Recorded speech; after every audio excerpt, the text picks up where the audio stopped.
Welcome to the Dixie Sun News at Noon. I'm Monique Chavez. And I'm Kiara Priam. Thanks for tuning in. The DSU Police Department has been recognized for its dedication to creating a safe campus. An organization called Safe Campus released its top 25 list of school departments that have excelled in public safety. Dixie State placed 3rd overall. The Dixie State Police is also the only accredited campus in the police department in the state. The Women's Resource Center is awarding one lucky student a free laptop. The application specifies that it is not open to seniors and the recipient must be a female degree-seeking student who is enrolled for at least 6 credits and has a 3.0 GPA. If you think you fit these requirements, applications could be found on the Women's Resource Center website and are due by March 29th. The winner will be announced over the summer. The Women's Resource Center is also offering a scholarship for any woman attending Dixie State. A luncheon will be held next Wednesday in the Science Building, room 108 at 11 a.m. However, to find out how to win the American Association of Women Scholarship, you must attend this meeting. And basically, it's a place where all female students are invited to come to this luncheon, and they can learn more about getting a scholarship with the American Association of University Women.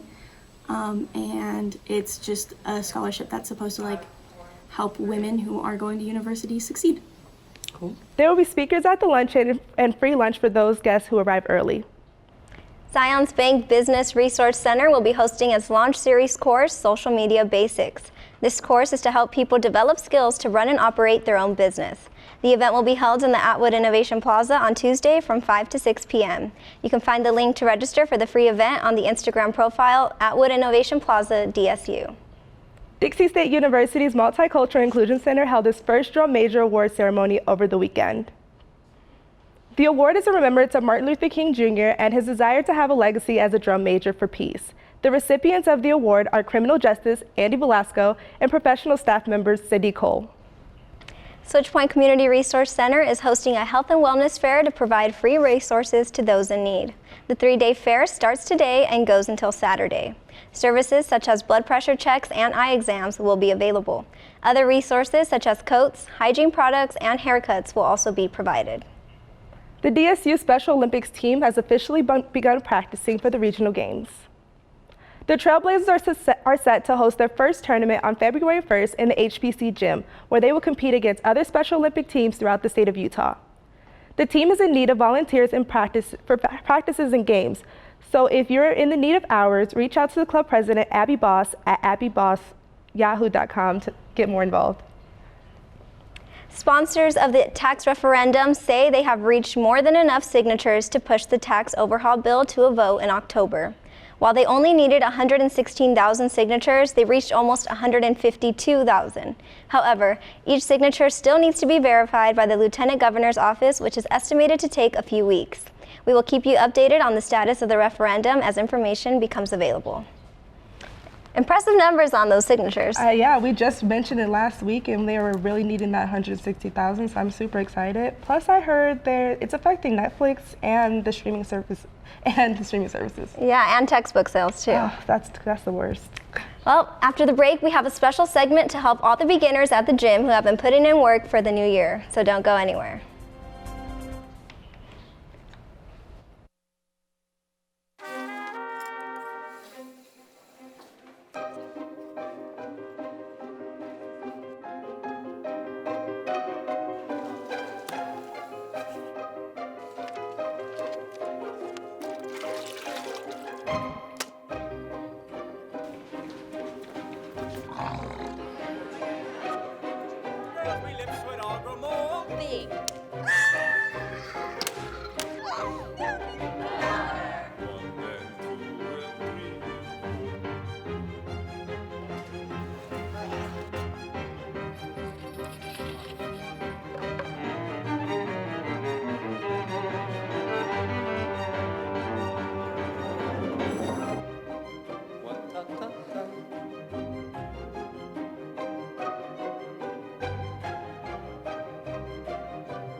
Radio Dixie 91.3, Young the Giant, something to believe in. John, what song do you want to hear? Next, Miss Calendris. You'll be on the SWAT team.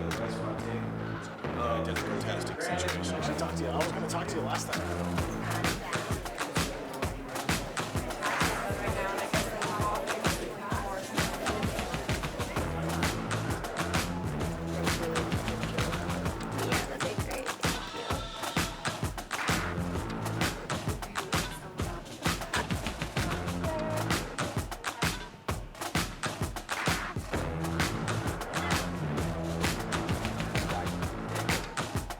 Be with us today. We'll be for a second. Hopefully next year will be awesome.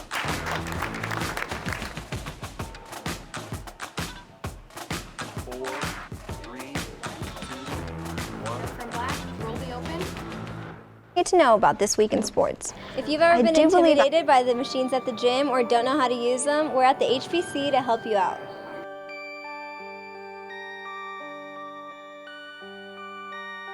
So right here we have a hack squat. It's kind of a variation of a squat and leg pressing together. A little bit safer than a free bar kind of squat.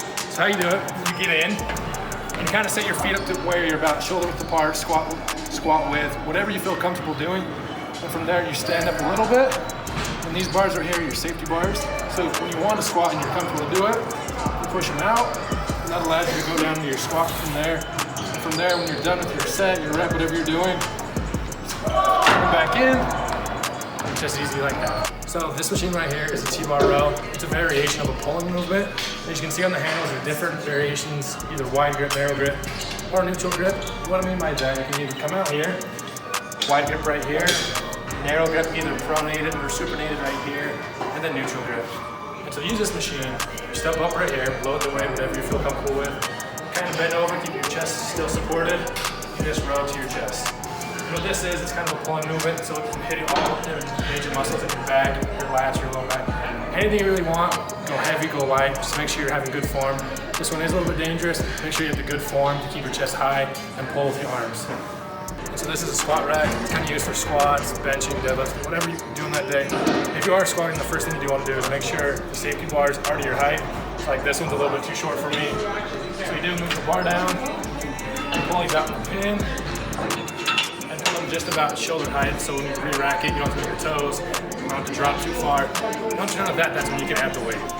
So when you're squatting, the big thing about it is your base. So with your base, you don't want to be shoulder width or just a little bit farther than shoulder width apart.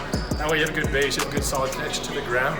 And when you're squatting, you don't want to wear the big fluffy tennis shoes. You want to wear something that's a little bit flat. Right now I'm wearing Converse, a little bit flatter. Some people wear lifting shoes, some people go barefoot, just whatever they kind of prefer.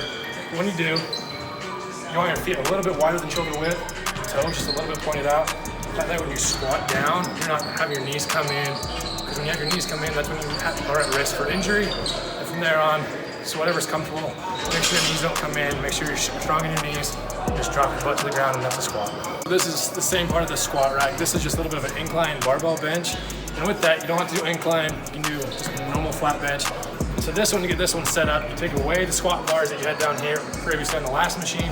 This one, you lower these down, so when you press up, you can just re-rack the weight right behind your head. And from there, there's these rings on the bar where you can find and kind of set your pinkies. Most people set up right there, but I actually come a little bit in from there. Get a nice little grip on the bar. And when you get it set, you want your shoulders kind of pinned back and down under the bench, having your lats kind of tightened. You come down, make sure you have a nice kind of flex on the chest. Come back up and press through your chest. A lot of problems with the incline and just barbell benching in general. People try to flare their elbows out wide, which is when they put their shoulders at risk for injury. This one, try to focus on keeping your elbows pinned in a little bit, almost kind of you're pressing up and in. That way you keep your shoulder health intact and get a better chest workout. This is a glute hand raise machine. It's kind of a variation for your glutes, your hamstrings, and also your lower back. It's kind of a complex machine, so this one takes a little bit more to get comfortable with and used to. To get in the machine, there's two ways of adjusting the two adjustments. The first one is depending on how big your feet are. Pull this pin right here, it goes up and down. The second one is depending on how tall you are and how short you are. All it is, you push this little foot pedal right here, and it moves it forward and backwards, just depending on how tall you are. Get in this machine, you slide your feet into these little kind of feet holder, foot holder. Put both feet in, just kind of get situated. And from there, you just drop down, feeling good stretch in your lower back. And when you come up, you kind of flex your lower back, your glutes, your hamstrings. Feeling a nice little stretch in all three areas.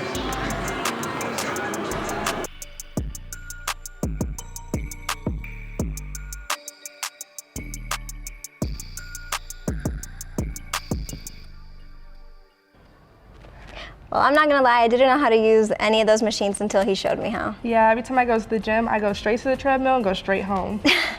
That's funny. After the break, Michael will give you everything you need to know about this week's in sports. 1 in 3 adults has pre-diabetes. 1 in 3. That means it could be you, your favorite brother, your other brother, you, your football buddy, your football buddy, you, the boss's boss. If 1 in 3 adults has pre-diabetes, that means it could be you, your barber, your barber's barber. Nice work. Thanks. You, your plumber, Breathe right into your foot. your plumber's masseuse. Yes. You, your dog walker, On your left. your cat jogger. Or you, your co-pilot, your co-pilot's co-pilot.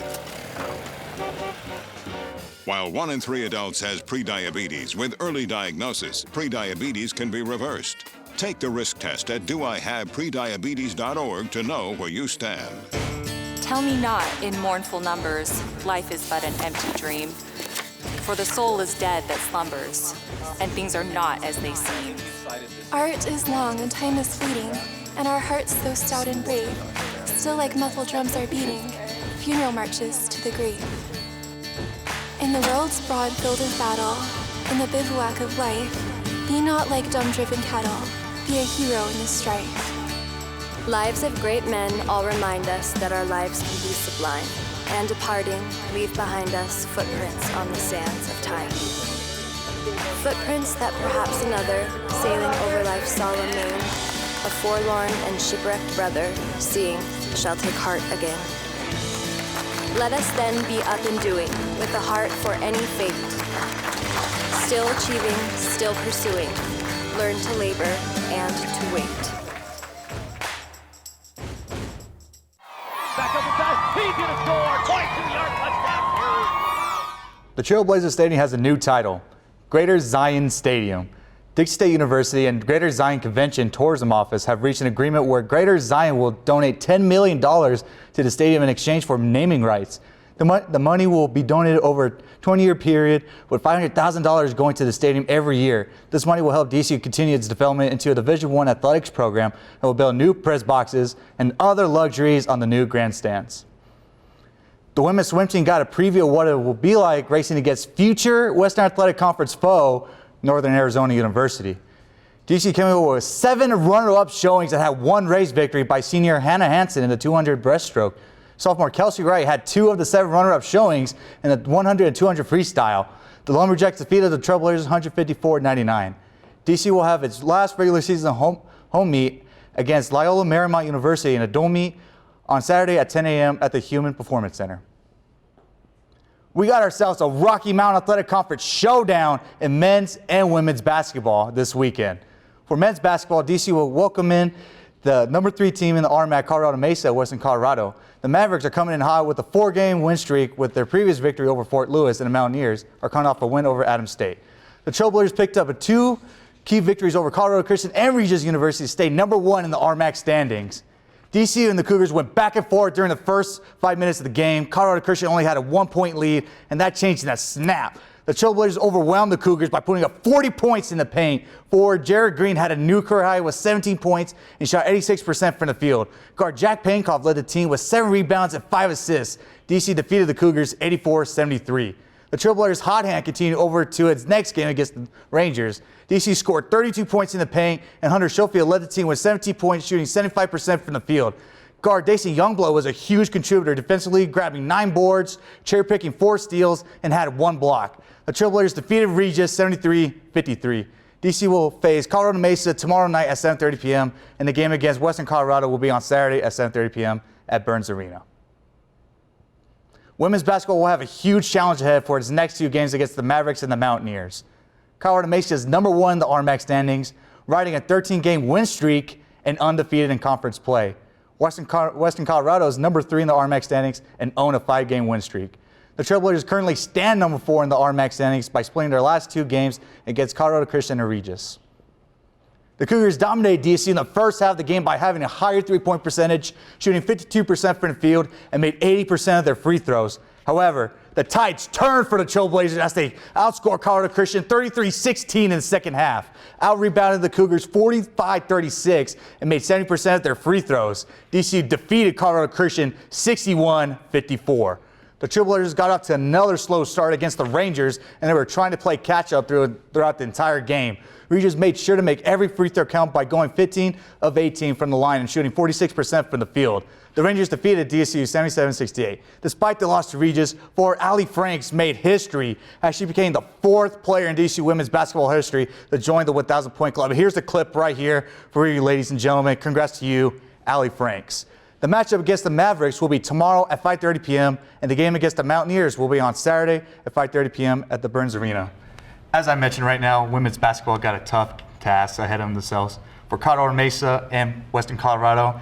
And if they beat them this weekend, it's going to make a huge statement in the RMAC because right now, women's basketball is number 4. And last season, they were 2 spots just being out of the Rocky Mountain tournament and the Rocky Mountain Athletic Conference tournament. And now they're in the number 4 spot, ready to have home court advantage if they beat these 2 teams this weekend. Yeah, I really hope they get to clinch that spot, and I'm really excited for the men's basketball blackout game. I love blackouts. Yeah. I have a lot of black clothes, so. And I'm super excited about the Zion, them donating the money. Yes. That's super exciting for us as DSU. Over the next 20 years, we're going to grow so much. Yes, I can't wait to see how that turns out and all the luxuries and press boxes we get to see and witness. Yeah, those renderings looked awesome. Yeah. A Dixie State student found his way onto Ellen DeGeneres' Game of Games. Pre-med major Kelting Hunt completed on the game show Tuesday night. Hunt competed in a few different events, including musical chairs and nowhere go. However, it just wasn't enough for the pre-med student as he ended the night with a loss. Awesome that he made it to Ellen. I wish I could make it to a talk show. That must be something special, but I'm not going to lie. I wouldn't blame Hunt for losing in musical chairs. That is a tough game. Blind in musical That's chairs tricky. at that. It's pretty tricky. Imagine trying to sit down with a blindfold. Oh, yeah, definitely. That's true. I probably would have lost in the first round. Yeah, same. Well, that's it for this week's edition of the Dixie Sun News at Noon. And we'll see you here next week, same time, same place. Have a great week, Trailblazers.